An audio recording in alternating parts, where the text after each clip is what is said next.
하나님의 말씀 함께 보도록 하겠습니다. 하나님의 말씀 누가복음 24장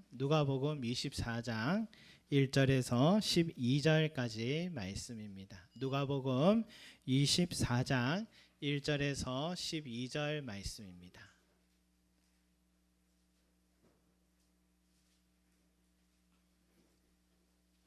누가복음 24장 1절에서 12절까지 말씀입니다.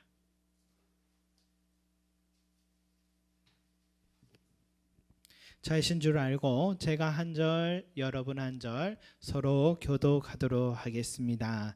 안식 후 첫날 새벽에 이 여자들이 그 준비한 향품을 가지고 무덤에 가서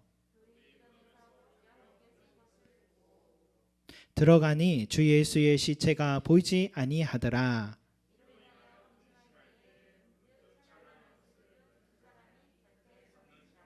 여자들이 두려워 얼굴을 땅에 대니 두 사람이 이르되 어찌하여 살아있는 자를 죽은 자 가운데서 찾느냐.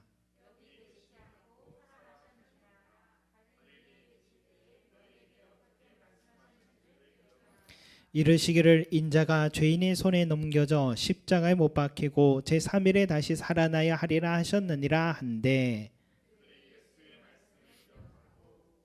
무덤에서 돌아가 이 모든 것을 11 사도와 다른 모든 이에게 알리니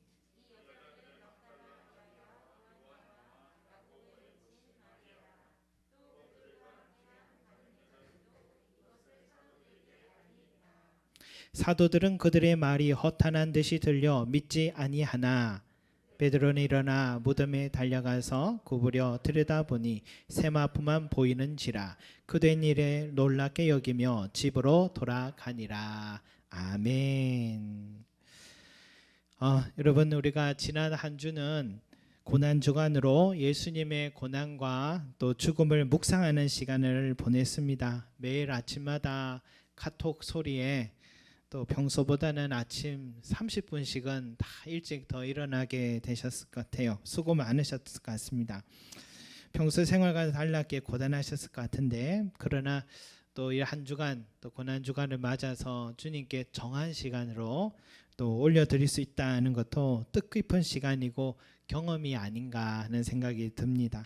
여러분, 올해는 처음이라서 미처 생각하지 못했지만 우리 다음에는 우리 고난주간 아침 묵상에 잘 동참하신 성도들에게 교회에서 작은 선물이라도 함께 꼭 나눠야겠구나 그런 생각을 하게 되었습니다. 여러분, 예수님의 고난과 죽음을 이렇게 묵상하는 이유가 무엇일까요? 그것은 받은 은혜에 대한 감사 때문입니다. 은혜에 대한 감사.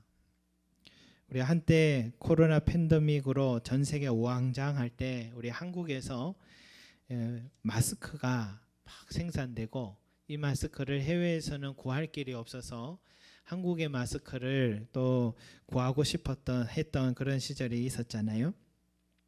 근데 그때 한국의 이 보훈처에서 뜻깊은 일을 했습니다.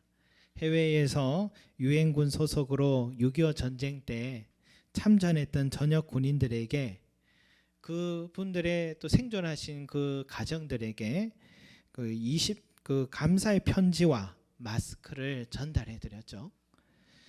70년 전의 일인데 전쟁은 20대 초반의 젊은 군인으로 이 땅의 전쟁에 참여했던 그분들이 지금은 최소 85세에서 대부분 90세 이상으로 살아계신 분들은 그렇게 되어 계셨어요. 할아버지가 되어 계셨어요.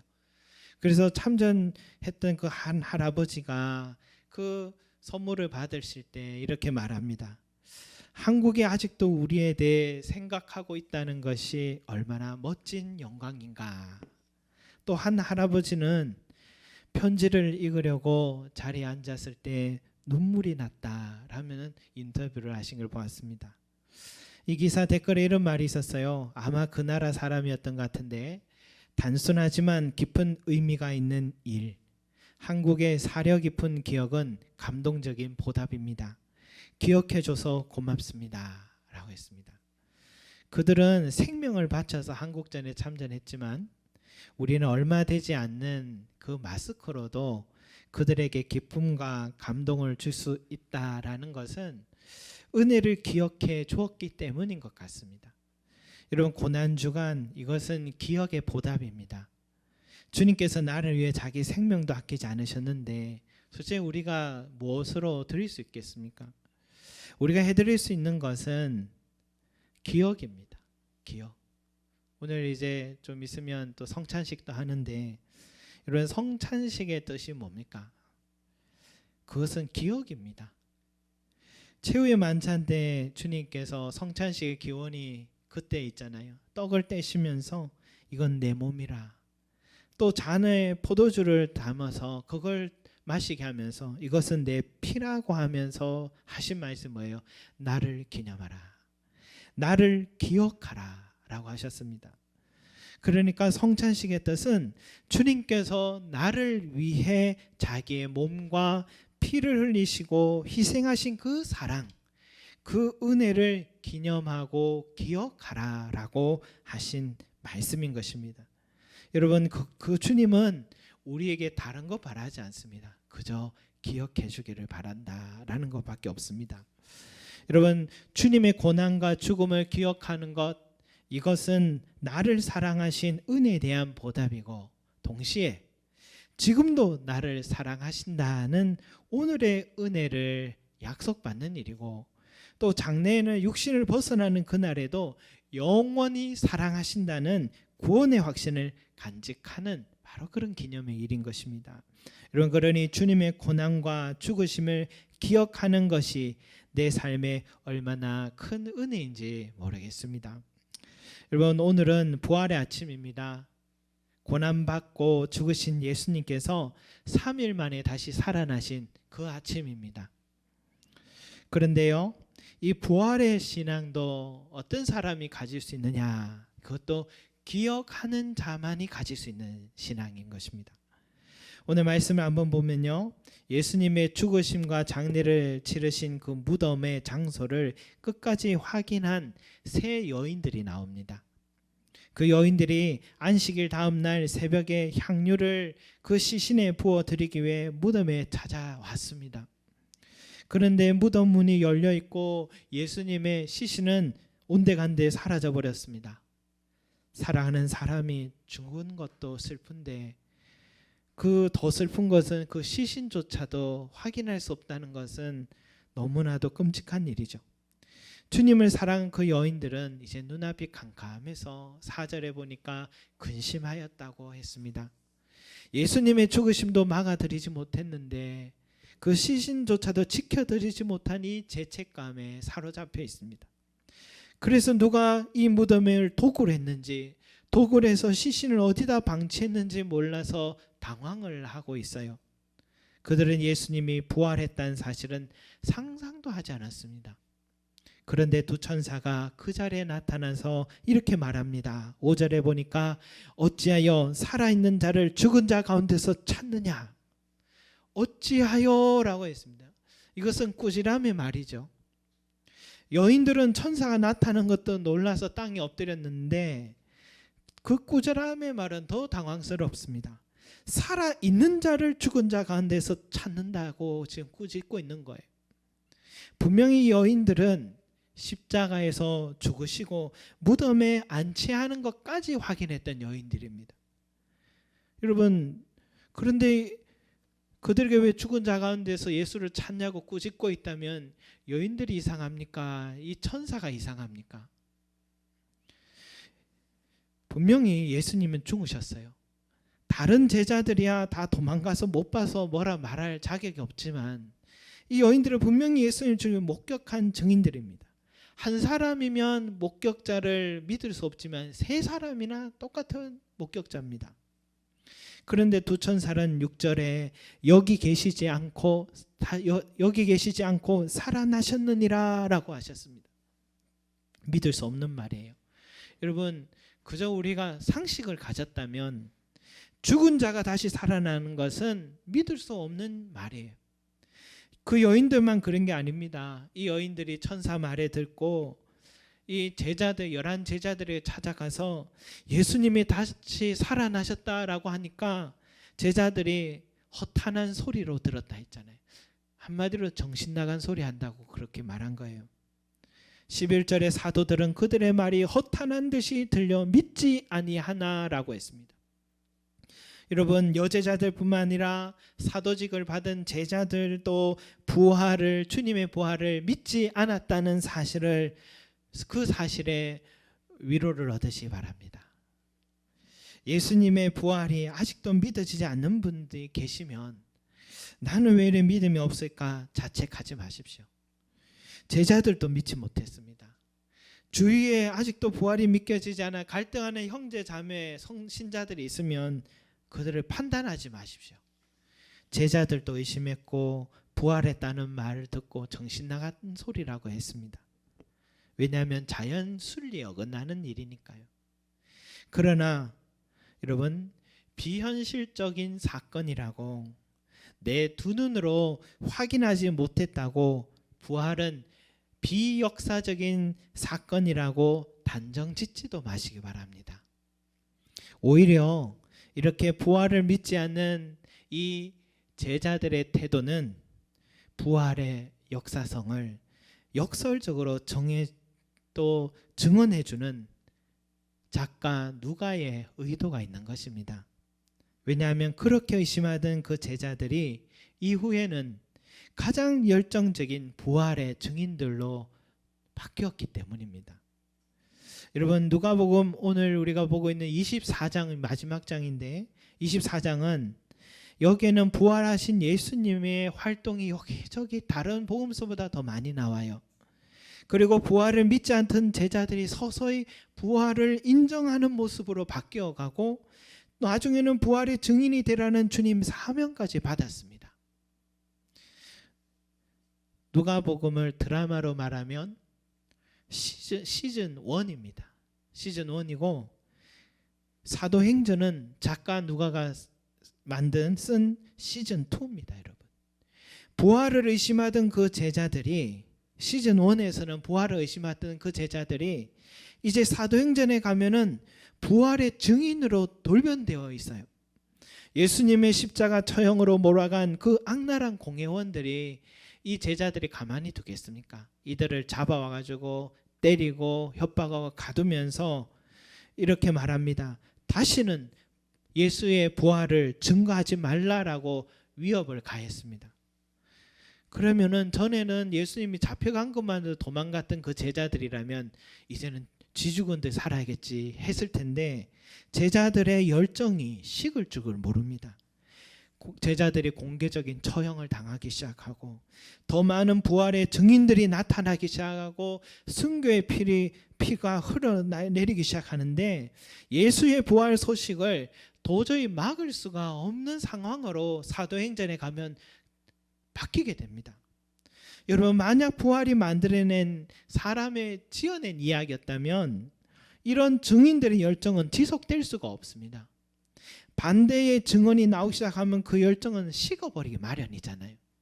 그런데 너무 많은 목격자들이 확신에 차서 한 목소리를 내고 있기 때문에 그 현실을 거부할 수가 없었던 것입니다. 여러분, 또한 오늘 이 누가복음의 작가 누가는 본래 직업이 의사였어요.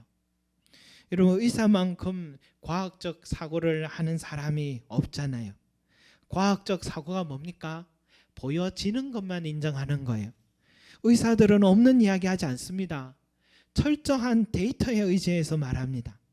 가장 이성적인 의사 누가가 예수님의 부활 사건을 이렇게 기록할 때에 몇몇 사람이 그래 말하니까 그렇더라라고 기록한 게 아니고 그 자신이 살고 있는 그 시대까지도 아직도 살아있는 부활의 목격자들을 촘촘히 찾아다니며 만나면서 그들의 일관된 증언을 토대로 부활 사건을 기록한 것이었습니다. 여러분, 그러면 이 의사 누가는 예수님의 부활을 한 번도 목격한 적이 없는 사람 자신이 목격 못했는데 어떻게 이렇게 부활 신앙을 갖게 됐고 어떻게 부활의 증인까지 되었느냐, 우리는 질문하지 않을 수가 없어요. 그것은 바로 말씀을 믿었기 때문입니다. 말씀을 의지했기 때문입니다. 누가가 오늘 말씀에서 지적하는 것은 천사의 말에 쓰여 있어요. 6절을 한번 같이 읽어봅시다. 시작. 여기 계시지 않고 살아나셨느니라. 갈릴리에 계실 때에 너희에게 어떻게 말씀하셨는지를 기억하라. 아멘. 여러분, 이 말은 천사가 여인들에게 한 말인데 그 여인들도 갈릴리 사람들이에요. 그것도 특별히 예수님과 제자들을 그 생활을 도와주는 여제자들이었습니다. 그 말은 이 여인들도 예수님께서 갈릴리에서 하신 말씀을 같이 들었다는 것입니다. 그 말씀이 뭐냐? 7절 말씀입니다. 같이 읽겠습니다. 시작. 이르시기를 인자가 죄인의 손에 넘겨져 십자가에 못 박히고 제3일에 다시 살아나라 하리라 하셨느니라 한데. 이런 갈릴리에서 예수님이 이미 자신이 고난 당할 것과 그리고 3일 후에 다시 살아날 것을 분명히 말씀하셨다라고 하셨습니다. 여러분 못 들었는데요. 저는 기억이 안 나는데요. 발 뺄 수 없는 것은 누가복음 9장 22절에 이런 말씀이 분명히 있어요. 예수님께서 누가복음 9장 22절에 이렇게 말씀하셨어요. 이르시되 인자가 많은 고난을 받고 장로들과 대제사장들과 서기관들에게 버림받아 죽임을 당하고 제3일에 살아나야 하리라 하시고. 여러분, 이 말씀 언제 하셨냐면 오병이어 사건을 베푸셨을 때 그때의 제자들과 그 가까이 있는 사람들에게 분명히 말씀하셨고, 한 번만 한 게 아니라 3번이나 하셨습니다. 3번이나. 우연이 아니었어요. 부활은 예고된 일이었어요. 우연이 아니었어요.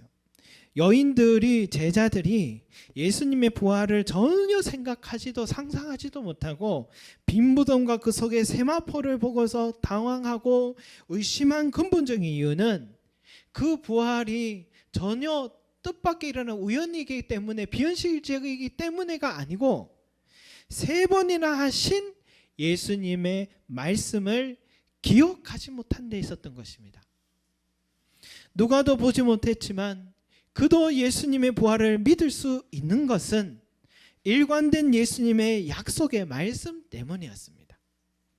그 말씀을 토대로 목격자들의 증언이 또한 있었기 때문입니다. 여러분, 말씀에 대한 믿음이 있으면, 말씀에 대한 신뢰가 있으면 그는 보지 않고도 믿을 수가 있습니다. 그런데 말씀에 믿음이 없으면 아무리 눈앞에 부활의 주님이 내 앞에 나타나도 믿어지지가 않습니다. 그저 내가 지금 귀신을 봤나 이렇게 생각하겠죠. 그 여인들의 여인들은 말씀을 기억하지 못했던 것입니다. 그런데요, 이 말씀은 우리에게 어떤 은혜를 주나? 이 24장의 뒤에 누가복음에만 기록되어 있는데 엠마오로 내려가는 2 제자 이야기가 있어요. 그런데 이 2 제자가 예수님이 죽으셨고 죽으심으로 낙심해서 엠마오로 내려가고 있었는데 그 자기들 옆에 누가 같이 함께 걸으며 이야기를 하기 시작하는 거예요. 바로 부활의 주님이 그들 옆에 함께 있었어요. 그런데 그 사람이 주님이라는 사실은 까맣게 상상도 안 했습니다. 왜냐하면 그들은 말씀을 기억하지 못했기 때문에. 그런데 주님께서, 부활의 주님께서 그들에게 성경을 풀어주시는데 그들에게 말씀을 기억나게 해주시고 계셨어요. 그러니까 그들의 눈이 밝아져서 옆에 계신 분이 예수님이라는 것을 알아보게 되었던 것입니다. 성도 여러분, 우리도 누가와 같이 예수님의 부활을 목격하지 못한 사람들입니다. 그러나 이 성경의 말씀이 한 점도 오류가 없다는 것을 믿는다면 주님의 부활을 믿을 수가 있습니다. 2000년 전의 사건이라도 우리는 부활의 주님을 믿을 수가 있습니다. 주님의 약속의 말씀을 믿는 사람은 주님이 나를 위해 죽으셨다는 것을 믿게 되고 다시 살아난 것을 믿게 되고, 또한 더 중요한 것은 주님께서 죽었다가 다시 살아나시는 것을 보면서 나도 죽었다가 다시 살아날 수 있다는 확신을 갖게 되는 것입니다. 이스라엘에서 오랫동안 활동하신 한 선교사님이 쓴 책이 있는데, 그분이 열심히 이스라엘에서 이스라엘 유대인들의 절기들을 공부하고 우리 기독교 신앙을 열심히 공부하셨는 것 같아요. 그분이 쓴 책에 이런 내용이 있어요. 오늘 우리가 보면 여제자들이 안식 후에 부활의 아침 새벽에 주님께 무덤으로 찾아갔는데 이날은 그냥 평일이 아니었어요. 이날은 6월절 무교절이 한 주간이 있죠. 6월절 기간대에 주님께서 돌아가셨잖아요.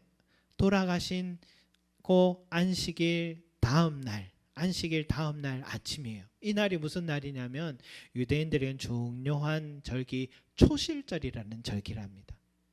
여러분, 이 초실절은 보리 추수를 또 하고 또 보리 추수를 할 수 있도록 은혜 주신 우리 하나님께 감사의 제사를 드리는데, 제사장들이 이 보리 추수 단 미리 안식일 전날에 묶어 놓았던 단을 이제 안식 후 이 아침 새벽에 가서 잘라가지고 그걸 가지고 곱게 갈아서 고운 가루를 불로 태우며 하나님께 감사의 제사를 올려드리는 날입니다.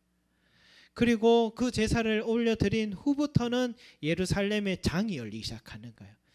첫 수확을 함께 나누며 하나님께 감사하고 사고 파는 그런 일이 일어나는 거예요. 그런데 예루살렘은 해발 800m 높은 고지여서 아직도 보리 추수가 되지 않은 시기입니다. 그러면 이 보리 추수단을 어디서 가져오냐면은 저 북부 갈릴리 지역에서 가져오는 거예요. 갈릴리 지역은 화산 폭발로 인해서 땅이 검답니다. 땅이 검으니까 태양빛을 오랫동안 머물고 있는 거예요.